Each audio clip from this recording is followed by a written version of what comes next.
Doctor ortho Ayurvedic oil और capsule, अब दर्द भी घुटने टेकेगा। हरियाणा बीजेपी अध्यक्ष अर्चना गुप्ता के विवादित बयान, जंतर मंतर पर आतंकवादी दिखने का दावा। कॉमनवेल्थ गेम्स गुजरात में कराने के सवाल पर मीडिया के सामने हाथ जोड़कर खड़ी हुई।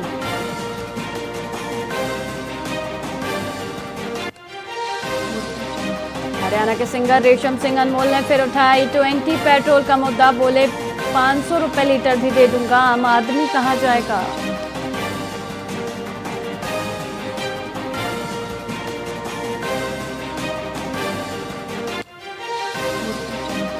प्रीति जिंटा बोली, मोहाली मेरा घर, सबसे प्यारी घर वापसी। सनी देओल संग पहुंची, पंजाब पहुंची, निजी कार्यक्रम में लिया हिस्सा।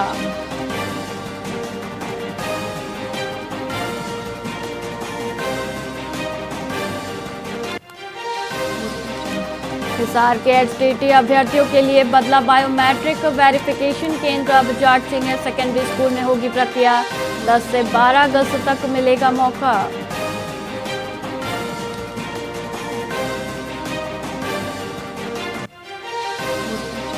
भिवानी जिला परिषद बैठक में अवैध कॉलोनियों, खनन और पुलिस कार्रवाई का मुद्दा उठा। चेयरपर्सन अनीता मलिक बोली, पुलिस कार्रवाई नहीं करती।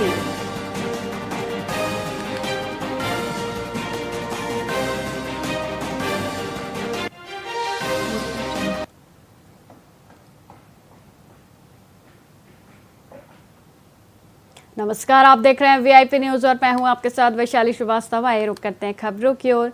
छत्तीसगढ़ के दुर्ग से सांसद विजय बघेल ने फरीदाबाद पहुंचकर भाजपा के पूर्व विधायक तेगचंद शर्मा के कार्यालय में कार्यकर्ताओं के साथ मुलाकात की। उन्होंने मीडिया से बातचीत में कहा कि भाजपा सरकार के सत्ता में आने के बाद से छत्तीसगढ़ से नक्सलवाद लगभग समाप्त हो गया है और अब राज्य को पर्यटन स्थल के रूप में विकसित करने पर तेजी से काम चल रहा है।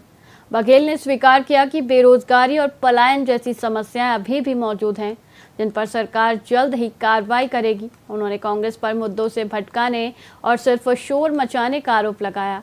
एथेनॉल मुद्दे को लेकर उन्होंने कहा कि अब विपक्ष के लिए पचाना मुश्किल है, इसलिए वे इसे उठा रहे हैं। वाकई में हमारा छत्तीसगढ़ पूरे देश में टूरिज्म के दृष्टिकोण से बहुत अच्छी संभावनाएं जो है उसमें हम सफल होते, मगर अब केंद्र सरकार के माध्यम से और राज्य सरकार के द्वारा इस पर विशेष ध्यान दिया जा रहा है और अब लोग वहाँ पे कनेक्टिविटी भी बढ़ गई है, वहाँ पे रेल सुविधा का भी अभी विस्तार हो रहा है और हवाई जो कनेक्टिविटी है उसके लिए भी जगदलपुर से हवाई जहाज शुरुआती दौर में चलनी शुरू हो गई है और निश्चित रूप से जब बाहर से लोग आएंगे, हवाई यात्रा के लिए यात्री बढ़ेंगे, उसको और ज़्यादा विस्तार करेंगे। साथ रहे हम आसाम के अंदर और इनका जो बड़े भाई के रूप में हमें प्यार मिला, निश्चित तौर पे मैं इनका धन्यवाद भी करता हूं। और आज मैं समझता हूं कि भारतीय जनता पार्टी के अंदर और खासकर विजय बघेल जी का जो प्यार है वो हमारे लिए बहुत ही सौभाग्य की बात है। इन्होंने हम 1.5 महीने में जिस तरीके से एक बड़ा भाई छोटे भाई को परिवार की तरह रखता है, हमारे लिए तो बहुत नया था वो एरिया। ना हमारी भाषा मिलती थी, ना हमारा भौगोलिक दृष्टि से वो था। बाकी जब भी हम कोई बात करते थे, कहीं पे भी कोई समस्या होती थी, तो एक बड़े भाई का पूरा फर्ज निभाया। तो वाकई भिवानी में बीजेपी प्रदेश अध्यक्ष अर्चना गुप्ता ने महिला सम्मान और सशक्तिकरण पर कांग्रेस को आड़े हाथों लिया। उन्होंने आरोप लगाया कि कांग्रेस महिलाओं के हितों की चिंता नहीं करती, जबकि बीजेपी सरकार उनके उत्थान के लिए प्रतिबद्ध है। हालांकि जब पत्रकारों ने भिवानी के खिलाड़ियों और खेल सुविधाओं की स्थिति पर सवाल उठाए तो अर्चना गुप्ता जवाब देने से कतराती दिखी। यह सवाल भी उठाया गया कि मिनी क्यूबा कहे जाने वाले भिवानी में, जिसने देश को अनेक उत्कृष्ट खिलाड़ी दिए हैं, खेल सुविधाओं का अभाव क्यों है। प्रस्तावित खेल विश्वविद्यालय के बजाय गुजरात में निर्माण पर भी नाराजगी जताई गई। तो इंफ्रास्ट्रक्चर बनाने में समय लगता है। अब जो है चौधरी बंसीलाल जी की यूनिवर्सिटी श्रुति लेकर आई है, वो खड़ी हुई है, आहिस्ता आहिस्ता करके ये आगे बढ़े। तो जो खिलाड़ी हैं वो हमारे देश के हैं, हमारा गौरव है। खाली हरियाणा, गुजरात, फला दिखड़ा इसमें नहीं बैठे हुए हैं, हम लोग हैं।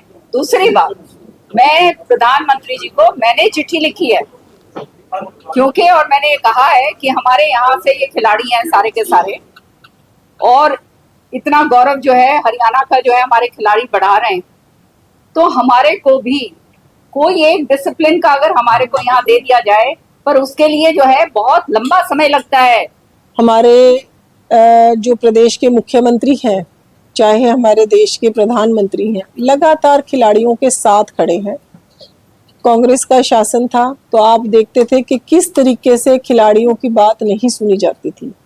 आज हमारा सबसे बड़ा काम कि हर गांव में व्यायामशाला देने का काम हमारे मुख्यमंत्री ने किया। उन व्यायामशालाओं में साथ में योग के शिक्षक भी हों, क्योंकि जब खिलाड़ी तन से और मन से, मस्तिष्क से भी स्ट्रांग रहता है तो उसकी परफॉर्मेंस बेटर होती है। हमारे हरियाणा खिलाड़ियों का प्रदेश है और हमारे खिलाड़ियों ने हरियाणा को विश्व के मानचित्र पर लाकर खड़ा किया है। तो इंफ्रास्ट्रक्चर बनाने में समय लगता है। फिलहाल खबरों में इतना ही, मुझे दीजिए इजाजत। देखते रहिए VIP न्यूज़। नमस्कार।